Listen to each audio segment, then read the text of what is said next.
اچھا فاضل صاحب، کل بڑی مفید ڈسکشن تھی. میرے ذہن میں ایک سوال یہ تھا کہ آپ نے وہ کل 4 سٹیجز بتائیں معرفت کی، کہ پہلے اللہ تعالیٰ کی طرف انسان جاتا ہے اور پھر ان کی صفات اور پھر واپس بیک ٹو ہیومینٹی. اس کی یہ 4 سٹیجز کہاں سے ڈرائیو ہو رہی ہیں؟ یہ قرآن سے ڈرائیو کر رہے ہیں ملا صدرہ؟ یہ کہاں، اس کی کیا ہے فاؤنڈیشن، کیا ہے؟ کس چیز کی، کون سی چار بات چیزیں؟ 4 سٹیجز آپ کل ڈیفائن کر رہے تھے نا معرفت کی.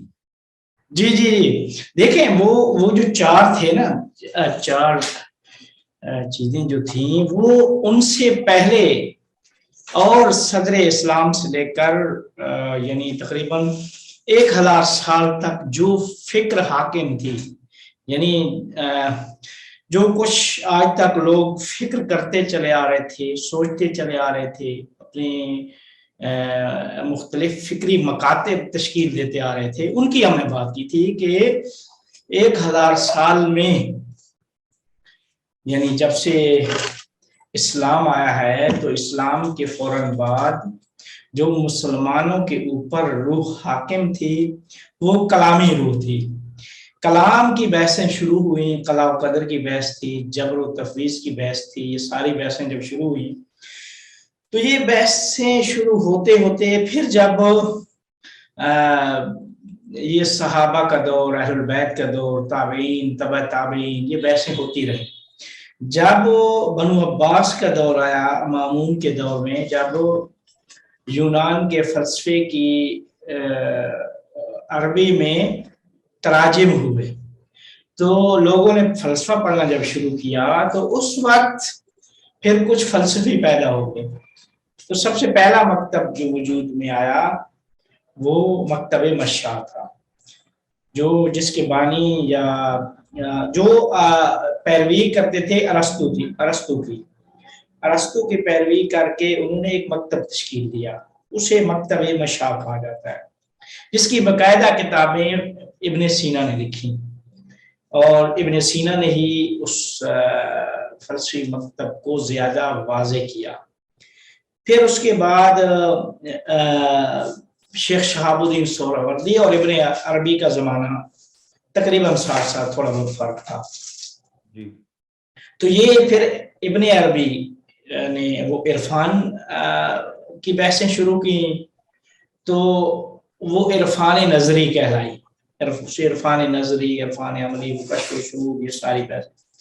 اور شیخ شہاب الدین سہروردی نے بھی جو فلسفہ تشکیل دیا اس فلسفے میں عقل کے ساتھ ساتھ تہذیب نفس کو بھی لازم قرار دیا.